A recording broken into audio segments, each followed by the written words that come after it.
ഇവിടെ നമ്മളൊരു കാഴ്ച കണ്ടു. ആ പാലത്തിൻ്റെ അടിയിൽ ഒരു ചേട്ടനും ഒരു ചേച്ചിയും കിടപ്പുണ്ട്. അവർക്കാണ് നമ്മളിപ്പോൾ ഭക്ഷണം കൊടുക്കാനായിട്ട് പോകുന്നത്. അവരവിടെ പാത്രങ്ങളൊക്കെ വെച്ചിട്ടുണ്ട്. ചോറ് ഉണ്ടാക്കാൻ വേണ്ടി നോക്കണേന്ന് തോന്നുന്നു. ബൈപ്പാസ് മുറിച്ച് കിടക്കുക എന്നുള്ളതാണ് ഏറ്റവും പാടുള്ള കാര്യം. അപ്പോൾ നമുക്കൊരു സന്മനസ് ഉണ്ടെങ്കിൽ ഏത് നന്മയും ചാൻസ് അടപ്പ് കൂട്ടണേണ് ചോറ് വെക്കാൻ വേണ്ടി. ഇത് കണ്ടോ ബൈപ്പാസിൻ്റെ അരികിൽ.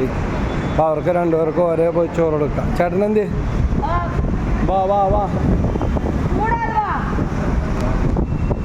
അപ്പോൾ അവർക്ക് വലിയ സന്തോഷമായി. ചോറ് ഇപ്പോൾ വെക്കണ്ട അല്ലേ, ഇവിടെ ഇട്ട് ചോറ് വെക്കാനായിട്ട് പോണായിരുന്നു. പേരെന്താ രണ്ടുപേരുടെയും? ദേവദാസ്. ആ ശരി, നല്ല കാര്യം കേട്ടാ.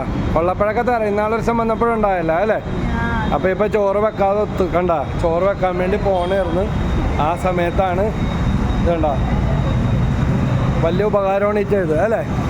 Okay, thank you.